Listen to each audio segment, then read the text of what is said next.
kita tahu bahwasanya program dari pemerintah pusat hari ini yang itu pun arahnya kepada koperasi satu desa satu koperasi.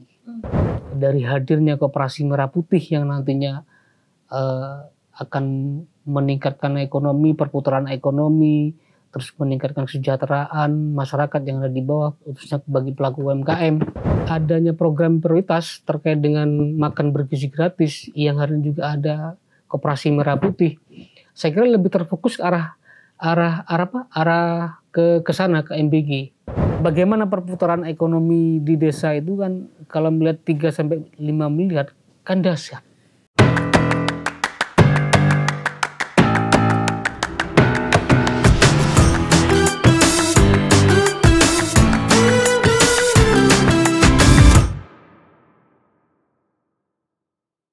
Pergi ke pasar, beli kelapa, pulang diminum segar terasa. Halo pemirsa, podcast Suara Jatim kembali menyapa, kali ini dengan topik UMKM dan Koperasi Penggerak Ekonomi Desa. Pemirsa, kalau kita berbicara tentang ekonomi di desa, ini salah satunya dari UMKM. Karena kita melihat bahwa UMKM ini bisa jadi salah satu tulang punggung perekonomian nasional. Dan juga di Jawa Timur sendiri tercatat per 2024 kemarin ya pertengahan ini setidaknya sudah ada 9,7 juta UMKM yang tercatat dan terdata. Angka ini tentunya masih banyak juga realita di lapangan yang masih belum terdata dan sebenarnya UMKM ini harus berjalan seperti apa? Apa yang menjadi tantangan ketika UMKM diharapkan bisa menjadi penggerak ekonomi desa? Tidak hanya UMKM, pemirsa, topik pembahasan kita kali ini juga berbicara tentang koperasi. Koperasi Merah Putih ini menjadi salah satu program pemerintah di tahun ini dan masih akan terus berjalan. Bagaimana evaluasi dalam periode yang sudah berjalan, apa yang masih perlu diperbaiki. Kita kali ini sudah bersama dengan salah satu anggota DPRD Provinsi Jawa Timur, Komisi B dari fraksi Nasdem. Ada Mas Haji Deni Prasetya, Sarjana Ekonomi atau disingkat HDP. Tidak hanya HDP sebagai Haji Deni Prasetya, pemirsa, tapi HDP ini juga salah satu misi yang dibawa oleh Mas Deni, yakni hadir dengan perubahan. Mas Deni, kita akan membahas terkait UMKM dan koperasi. Ya. Sebelum masuk ke sana, Mas, ini sesuai ya sama gelar Mas Deni, Sarjana Ekonomi. Relate nggak, Mas, dengan pekerjaan saat ini menjadi anggota legislasi? Alhamdulillah. Meskipun sarjana ekonomi terus basicnya di rumah ataupun di wilayah itu juga petani gitu kan. Tapi kan ini ada keterkaitan. Sebelum mengarah kepada UMKM ini kan produknya kan juga dari hasil pertanian ataupun perkebunan kan itu. Nah jadi ada keterkaitan lah dari situ. Masih nyambung ya, Mas, ya? Masih nyambung. Dengan bidang kerja. Nah, Mas, kalau kita berbicara Komisi B ini salah satu yang dikerjakan berfokus pada perekonomian dan melalui UMKM. Mas, kalau melihat UMKM di Jawa Timur, geliatnya seperti apa, Mas?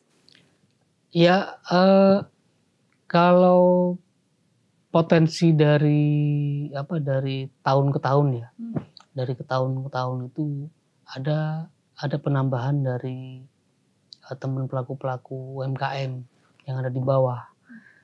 Tetapi hari ini juga perlu menunjukkan database dari seluruh Jawa Timur di 38 kabupaten kota yang dimiliki dari potensi-potensi yang ada. Kenapa seperti itu? Karena kita tahu bahwasanya program dari pemerintah pusat hari ini yang itu pun arahnya kepada koperasi satu desa satu koperasi. Nah, di situ paling tidak juga kita harus bisa mengamati dengan pergerakan nantinya koperasi Merah Putih itu ada keterkaitan juga dengan adanya pelaku usaha seperti UMKM, pertanian, perkebunan, peternakan, apapun yang ada di desa tersebut. Nah, kita sondikan juga dengan adanya makan bergizi gratis.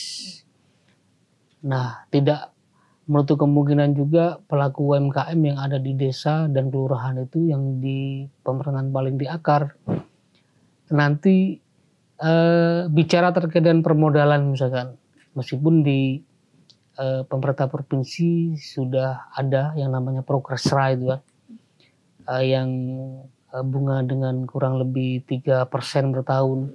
Nah, tapi dari hadirnya Koperasi Merah Putih yang nantinya akan meningkatkan ekonomi, perputaran ekonomi, terus meningkatkan kesejahteraan masyarakat yang ada di bawah, khususnya bagi pelaku UMKM. Nah, di situ turut serta lah nantinya. Turut serta ada saling keterkaitan. Misalkan nih penyedia bahan baku terkait dengan makan bergizi gratis misalkan. Nah, di situ paling enggak pelaku UMKM inilah yang menjadi poin utama di desa tersebut, di desa dan kelurahan tersebut. Nah, harapannya dengan controlling dari KMP, Koperasi Merah Putih, nah nanti akan kelihatan bahwasannya database yang ada di desa tersebut ada 17 item misalkan yang menjadi pelaku UMKM. Nah, tentu di situ juga diimbangi dengan adanya kayak kelegalan. Kelegalannya seperti izin-izinnya, nomor induk berusaha, terus izin edar, setelah itu ke BP POM ataupun ke halal. Nah, karena nanti keterkaitannya itu mengarah kepada makan bergizi gratis. Harapannya terkurator dan terverifikasi bahwasanya ada kelayakan bahan baku itu juga peruntukannya karena dikonsumsi oleh manusia kan, oleh anak-anak kita, oleh adik-adik kita, bagi pelajar, bahkan ibu hamil juga kan, arahnya kan juga ke sana. Nah, sudah ada ketentuan yang sudah diatur oleh koperasi dan UMKM, terverifikasi dan terkurasi. Oke. Sebelum kita membahas jauh ke Koperasi Merah Putih, kemudian ternyata juga harapannya ke depan terintegrasi dengan mimpi pemerintah mewujudkan MBG yang bermanfaat untuk semua masyarakat. Kita ke UMKM dulu. Mas Denny ini melihat apakah semasif itu UMKM bisa menggerakkan perekonomian desa, Mas? Karena UMKM ini kan juga berangkatnya kan dari daerah ya, dari daerah, sekaligus juga kalau mereka ini sebagai pelaku tidak ditunjang ataupun tidak ditopang, tidak didukung juga oleh pemerintah, saya kira tinggal namanya saja hanya pelaku UMKM itu aja, tapi tidak bisa menunjukkan eksistensinya naik kelas. Nah, perlu juga adanya pelatihan-pelatihan dan pendampingan yang sekiranya itu juga bisa mencerminkan bahwasanya produk ini akan bisa keluar daerah, kan seperti itu. Itu kalau kita berada pada waktu sebelum adanya program makan bergizi gratis, adanya MBG. Nah, tapi hari ini adanya program prioritas terkait dengan makan bergizi gratis yang hari ini juga ada Koperasi Merah Putih. Saya kira lebih terfokus arah ke sana, ke MBG. Kenapa? Karena melayani dari bahan baku yang nanti kepada pelaku UMKM itu, saya kira itu pun juga kewalahan lah. Karena contoh misalkan di Kabupaten Jember itu ada kurang lebih 150 dapur ya, 150 dapur se-Kabupaten Jember. Nah, per dapur itu kurang lebih 3.500 peserta siswa yang akan mendapatkan nasi makan bergizi gratis itu. Nah, paling tidak apa yang menjadi program prioritas hari ini oleh pemerintah pusat itu pun juga termonitor oleh teman-teman sebagai pelaku UMKM. Terlepas itu juga ada produk ataupun bahan yang tidak mengarah menjadi bahan baku ke makan bergizi gratis. Tentu itu juga menjadi pemikiran pemerintah provinsi juga sebagai pelaku UMKM yang ada di daerah itu, bagaimana menunjukkan eksistensinya naik kelas, bagaimana barang ataupun produk itu juga bisa ekspor Nah, itu sudah kita lakukan. Bahkan adanya kita tahu bahwasanya kemarin sudah menunjukkan perayaan 17 Agustus juga, kemerdekaan Republik Indonesia, adanya karnaval.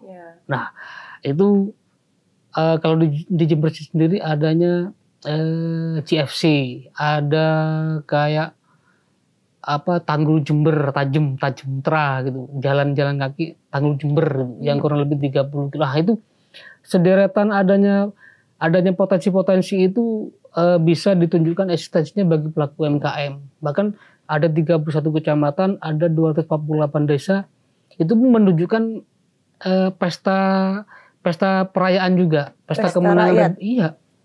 Terkait dengan karnaval di desa-desa itu. Nah, hadirnya dari pelaku UMKM itu di sisi lain bukan hanya terfokus kepada makan bergizi gratis. Dari situ juga akan ada perputaran ekonomi yang bisa dirasakan oleh pelaku UMKM. Nah, terlepas itu juga pemerintah provinsi mempunyai inisiasi membawa produk dari pelaku-pelaku UMKM yang ada di desa ataupun di kelurahan itu, misalkan ada kerjasama dengan kayak kemarin bersama dengan pemerintah Provinsi Riau gitu.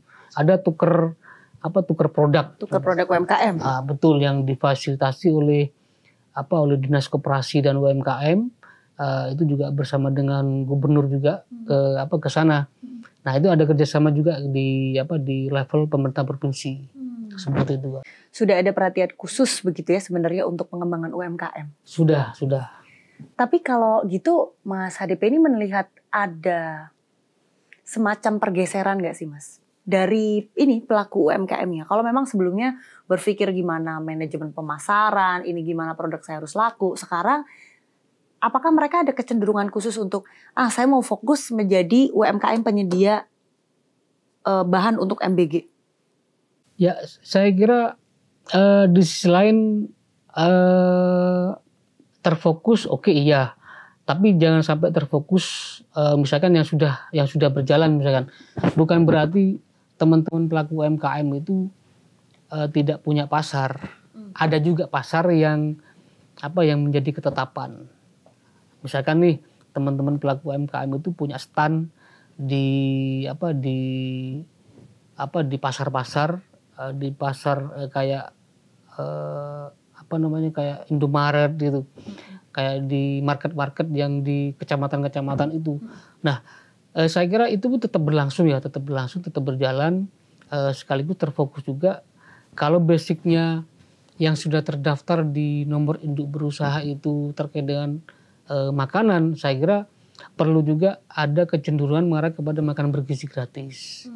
Kenapa? Karena tidak menutup kemungkinan dari 3.500 peserta yang nanti mendapatkan makan bergizi gratis itu sekaligus penunjang dari peningkatan ekonomi itu juga hadir dari pemerintah yang paling di akar juga. Nah, kalau bicara peningkatan ekonomi, hadirnya Koperasi Merah Putih ini tentunya bidikannya itu kepada penduduk yang mempunyai KTP di desa dan kelurahan tersebut.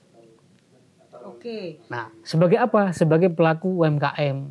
Nah, termonitor lah di situ. Seandainya nanti di situ juga tidak ada, tapi potensi kekayaan alamnya, potensi dari sumber daya manusianya itu ada. Saya kira perlu juga diadakan. Lewat apa? Lewat mana? Nah, hadirnya Koperasi Merah Putih ini menjadi fasilitator. Yang paling tidak juga nanti arahnya kepada database-nya ke pemerintah desa atau kelurahan yang paling di akar. Nah, itu kan ada semua datanya. Ada semua, mungkin yang mempunyai kreasi, mempunyai edukasi, yang mempunyai visioner untuk membangun desa. Saya kira kepala desa dan pemerintahan desa itu udah ada semua, udah lengkap semua. Tapi saya tidak bicara yang jelek-jelek lah, bicara yang bagus-bagus saja. Tapi harapannya nanti tertujunya itu database yang muncul dari kita, misalkan dari pemerintah provinsi, dasarnya kan harus dari desa. Tidak bisa itu dari pemerintah provinsi itu ujuk-ujuk memunculkan data koperasi UMKM sekian. Tidak, ada dasar juga dari pemerintah yang paling di akar. Nah, di akar itu desa dan kelurahan ini yang kita himpun. Mas Denny tadi beberapa kali mention bahwa UMKM dengan nomor induk berusaha punya legalitas. Sebenarnya seberapa urgent sih Mas UMKM itu punya legalitas? Kalau urus kelegalan itu sebetulnya mudah ya. Pakai online mudah sebetulnya. Cuma yang perlu ditindaklanjuti untuk kedepannya itu bagaimana produk tersebut juga terjaga, bagaimana produk itu juga menarik, gitu kan, menarik pembeli, gitu kan. Betul. Terus bagaimana dari kestabilan pasar itu juga terjaga. Ini ada perlu juga sinergi dari pemerintah di semua tingkatan. Adanya pendampingan, adanya penyuluhan, adanya pelatihan, bahkan update terbaru itu juga harus dilakukan di semua sektor, baik itu dari pelaku UMKM-nya, baik itu juga dari pemerintahnya. Pemerintah pusat, pemerintah provinsi, kabupaten, kota, bahkan sampai di tingkatan desa. Nah itu perlu komunikasi yang intens terkait dengan contoh misalkan apa ini kira-kira yang perlu dipetakan terkait dengan 38 kabupaten kota di Jawa Timur ini. Potensinya ada apa saja misalkan. Oh ya wilayah Tapal Kuda itu yang banyak ikan, sayuran, pisang, macam-macam. Tapi itu pun belum tentu juga ada di wilayah Madura. Nah itu terpetakan. Nah pelaku usahanya sebagai UMKM-nya itu, wah ini beda kan. Oh ya kalau di pelaku UMKM yang ada di Madura ini tidak bisa menghasilkan misalkan, tidak bisa menghasilkan kayak buah pisang misalkan ya, pisang Cavendish, adanya hanya pisang Ambon misalkan. Nah itu juga harus termonitor, database-nya harus ketemu semua. Bahkan sejauh ini berarti belum ada Mas? Sudah dilakukan datanya itu, cuma kan hari ini kita masih menunggu data juga dari pemerintah yang paling di akar juga. Ya kita himpun. Kalau update dari tahun kemarin kan sudah ada, tapi kan hari ini kan sudah mulai adanya penambahan pelaku UMKM ini. Berarti masih berjalan dan belum terpetakan secara clear UMKM di setiap daerah? Kalau terpetakan sudah mulai mengarah ke sana. Kalau terpetakan, cuma memunculkan database-nya dari pelaku UMKM ini kan juga ada update, ada daftar baru, itu pun secara online kan. Yang bisa melakukannya sebagai pelaku sendiri, pelaku UMKM-nya. Nah jadi terus paling mungkin nanti di akhir tahun bisa dimunculkan bahwasanya tutup tahun sudah sekian dari 9 juta itu nanti akan ada tambahan atau nanti akan berkurang. Tapi kalau menurut saya nggak akan berkurang, pasti akan bertambah di Jawa Timur. Berarti sepenting itu ya Mas punya legalitas dalam UMKM? Kalau menurut saya harus ada keharusan dan penting. Karena apa? Karena pendampingan, pelatihan dasarnya kan harus menunjukkan dari kelegalannya itu. Nah, bagi yang belum mendapatkan kelegalan seperti nomor induk berusaha itu, sebetulnya dinas koperasi dan UMKM itu sudah mensasar ke arah ke sana. Jadi sudah dipetakan, cuma kan dengan kapasitas yang sudah punya izin misalkan, punya kelegalan. Nah ini sudah punya kelegalan, sudah sejauh mana prosesnya? Misalkan bikin produk keripik misalkan, keripik pisang misalkan. Keripik pisang itu, wah ini menarik apa tidak? Akan dikaji ke sana juga ya Mas? Iya, tentu di situ juga nanti di sisi lain karena nanti kan arahnya ke pelatihan. Arahnya ke pelatihan mengarah kepada ke packaging tempatnya. Ada pelatihan terkait mendesain. Nah itu kalau keripik misalkan, wah ini misalkan terkait dengan olahan ikan misalkan.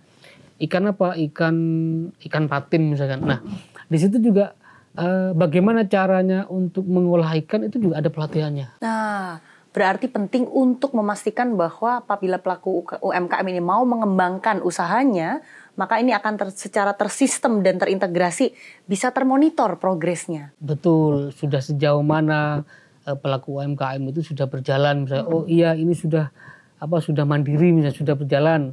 Dari situ juga kalau sudah berjalan berarti PR-nya tinggal mungkin mau meningkatkan produksi misalkan. Sudah dikasih ruang. Ini loh ada permodalan di sini, Bank UMKM misalkan. Programnya apa namanya? Programnya Pro Kestra misalkan. Yang di situ juga ada suku bunga 3% per tahun misalkan. Itu sangat minim sekali. Yeah. Dari situ sudah disiapkan lah formulanya. Itu bisa jadi langkah konkret. Tapi kalau kita melihat terkait secara keseluruhan ya, Mas Denny, apa langkah DPRD untuk mendukung UMKM yang skalanya masih mikro, Mas? Yang pertama hari ini kita hadirnya Koperasi Merah Putih ya, hadirnya Koperasi Merah Putih itu karena ini kan ada keterkaitan koperasi dan UMKM. Yeah. Koperasi Merah Putih ini harus ada gitu kan, harus berjalan, harus program prioritas dari Pak Presiden dan Wakil Presiden ini juga terkawal, termonitor dengan bagus dan rapi. Nah, setelah itu berjalannya nanti meskipun dari Juknis saya sendiri kan masih belum menerima kan ya.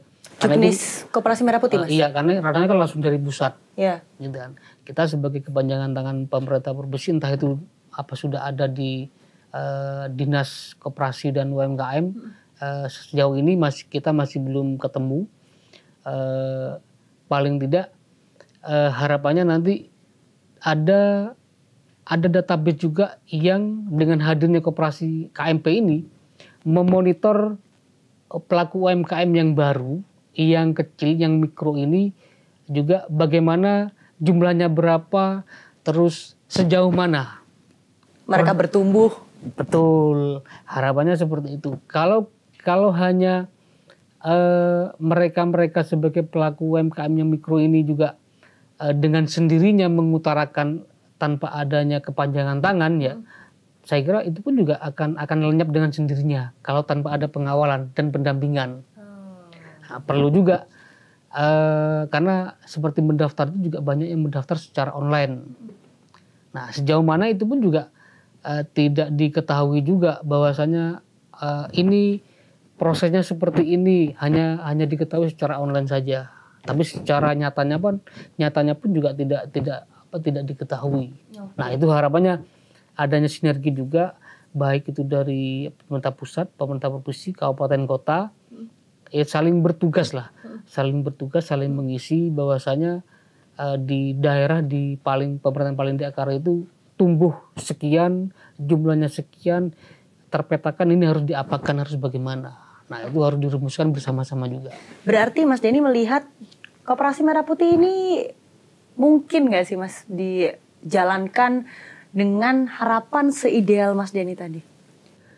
Ya, simpel saja sih kalau melihat dari dengan dia tertujunya kepada desa ataupun kelurahan, bahkan di pemerintahan yang paling di akar, ya kan, tinggal koneksikan juga dengan pemerintahan di desa. Ada apa sih di desa A misalkan, potensinya apa, kekayaan alamnya apa, sumber daya manusia sudah sejauh mana. Masa sih satu desa itu penduduknya 6.000 orang, 6.000 manusia. Sumber daya manusianya itu pun juga variatif kan, sumber daya manusianya. Sumber daya alamnya pun juga variatif juga, macam-macam. Nah, termonitor di situ, dipetakan. Lebih cepatnya di desa itu juga sudah ada data. Cuma tinggal kita memperbarui dari data-data tersebut, mana yang masih belum masuk database-nya kepada dinas-dinas terkait. Contoh misalkan seperti dunia pertanian dan perkebunan.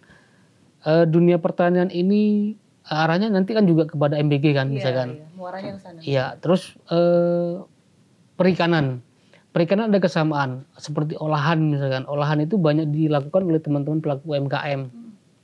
Nah, apakah ada di situ pembudidaya ikan misalkan yang sudah diolah ikannya sekaligus memunculkan branding?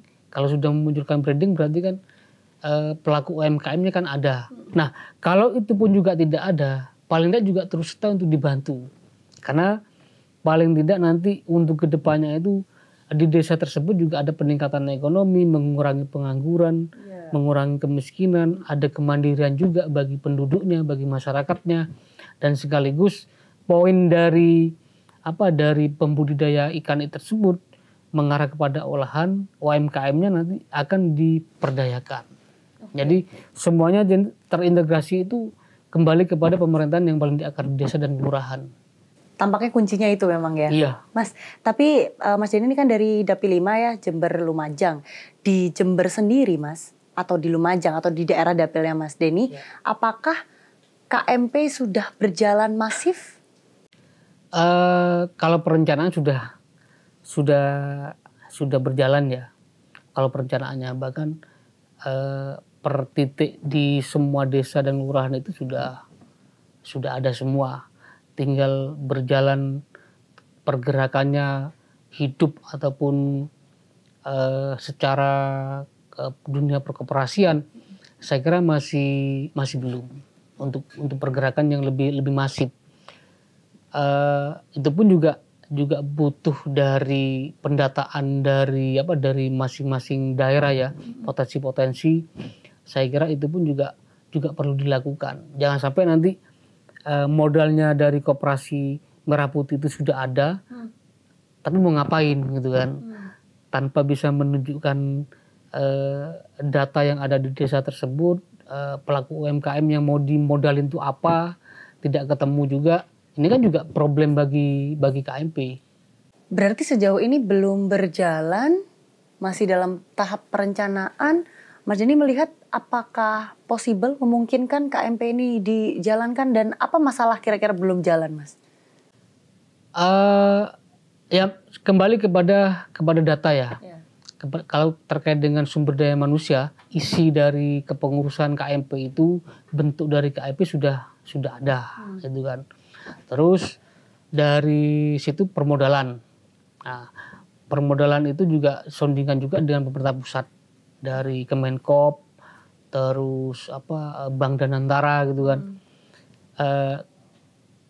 Kalau kemandirian dari koperasi itu sudah dilakukan oleh pengurusnya, saya kira dengan sendirinya akan berjalan dengan sendirian juga. Misalkan nih pengurusnya ada 20 misalkan, ini harus butuh modal misalkan 50 juta.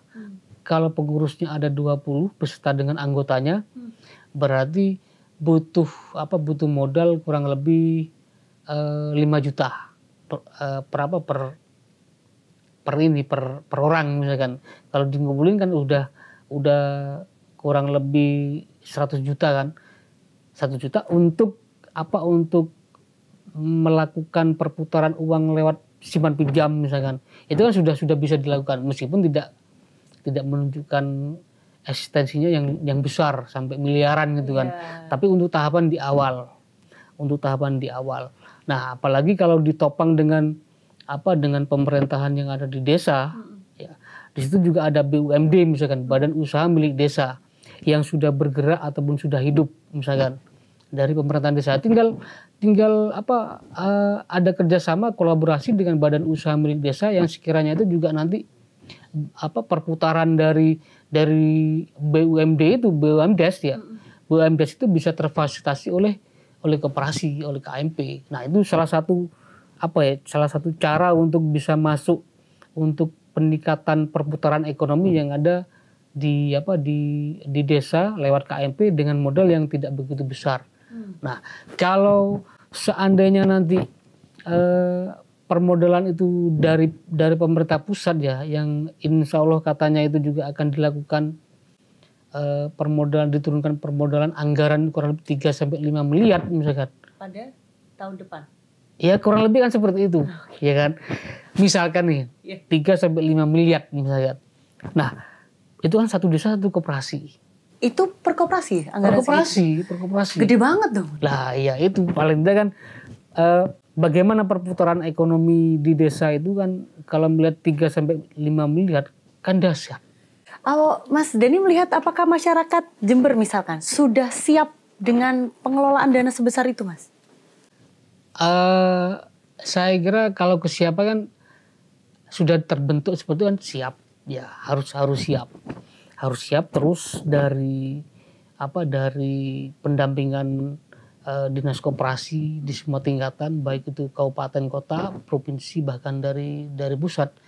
Saya kira itu perlu dimasifkan ya, perlu diintensifkan pergerakan untuk pendampingan, bahkan untuk pelatihan yang saya dengar informasinya itu juga akan diadakan kayak pelatihan terkait dengan dunia perkoperasian di KMP ini. Nah itu menjadi keharusan, bahkan mungkin bukan hanya di satu orang ataupun ketua koperasi misalkan, tapi di semua keanggotaan ada kayak bimbingan teknis lah. Ada bimbingan teknis yang nantinya arahnya mengarah kepada kesiapan dari KMP ini. Nah, kita sekarang masuk ke peran. Dari tadi kita singgung terkait bagaimana UMKM ini sebenarnya bisa sebagai penggerak ekonomi lokal, desa khususnya. Kemudian sekarang sudah ada program pemerintah, ada KMP di masing-masing desa. Harapannya kalau Mas Denny melihat peran Koperasi Merah Putih dengan KMP ini kaitannya apa, Mas? Dengan UMKM maksudnya? Ya, jadi ngapain sih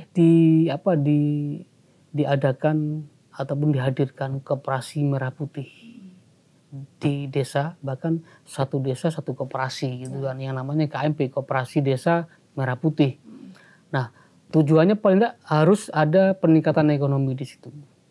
Ada perputaran ekonomi, mengurangi pengangguran, mengurangi kemiskinan, menambah tenaga kerja gitu kan, membuka lapangan pekerjaan baru untuk di daerah tersebut. Nah, sekaligus juga kalau sudah ada hadir Koperasi Merah Putih, satu desa satu koperasi, ini kan dampaknya kepada kesemuanya. Bukan hanya di pelaku UMKM, bukan hanya di usaha UMKM, tapi ke semuanya. Apalagi kalau ditopang misalkan kayak anggarannya itu sudah misalkan nih ada anggaran 3-5 miliar misalkan satu desa satu koperasi. Nah, itu udah mengcover pelaku-pelaku usaha, meskipun nanti ada rumusan tersendiri misalkan untuk permodalan itu untuk pelaku UMKM misalkan, entah itu pelaku UMKM apalah ABC misalkan 50 juta per UMKM atau 10 juta per UMKM, yang itu nanti dilewatkan yang dimotorik oleh Koperasi Merah Putih. Intinya berarti Koperasi Merah Putih ini akan menjadi modal bagi pelaku UMKM. Salah satunya arahnya ke sana. Kalau ini tidak berfungsi untuk ke arah ke sana, ngapain ada Koperasi Merah Putih? Kan itu.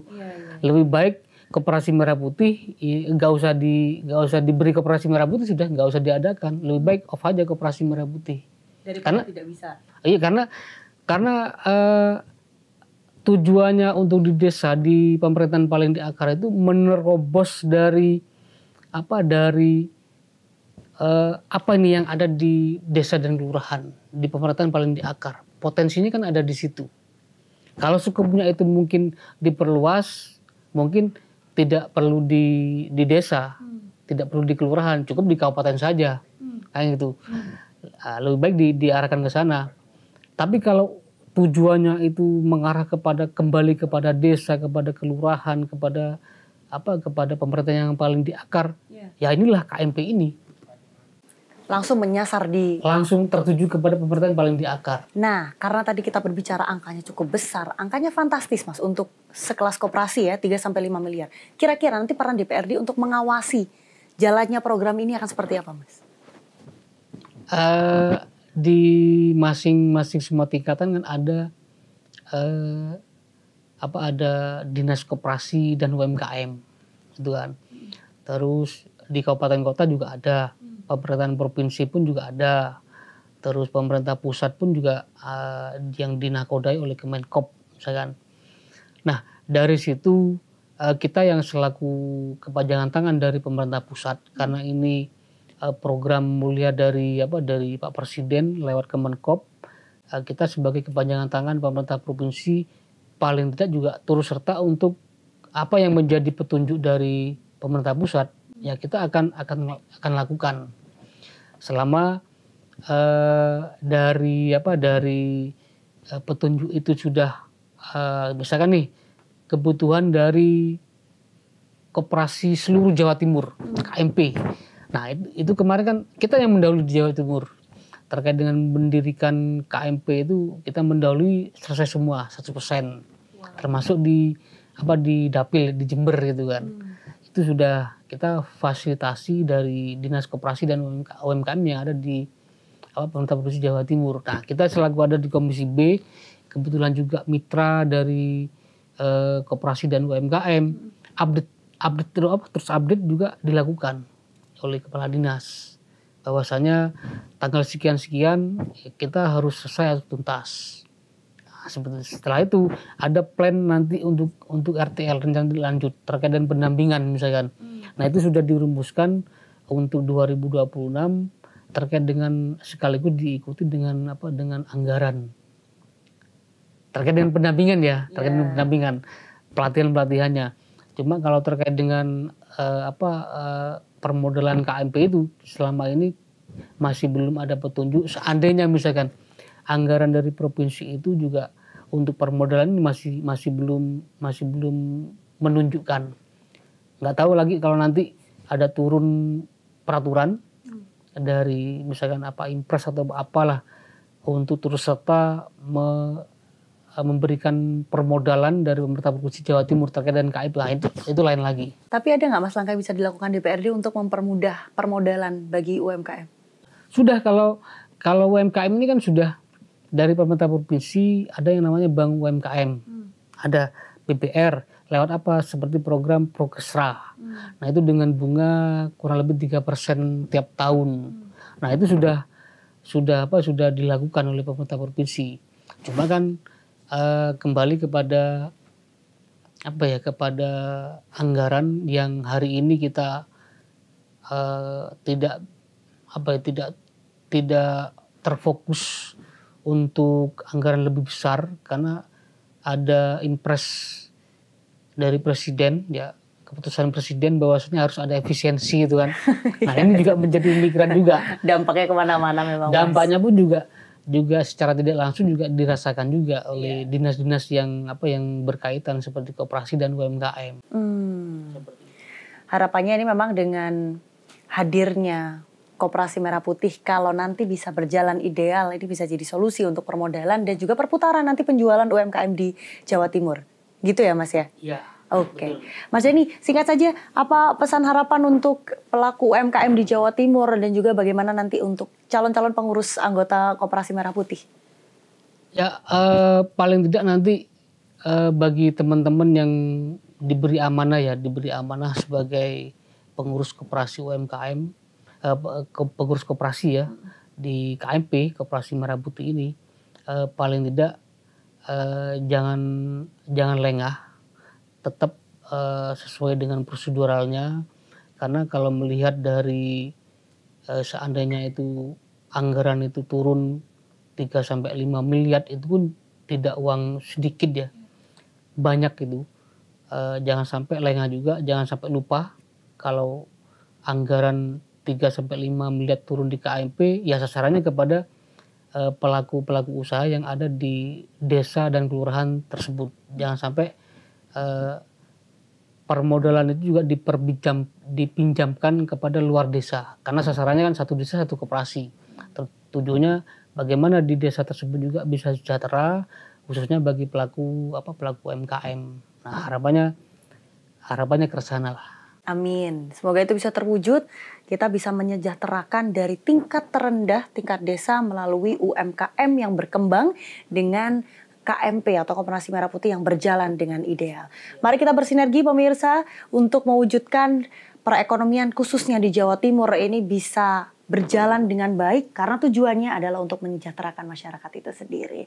Demikian podcast Suara Jatim kali ini pemirsa, pergi ke Jember ke rumah si Kenya. Sampai berjumpa lagi di podcast DPRD Provinsi Jatim selanjutnya. Sampai jumpa.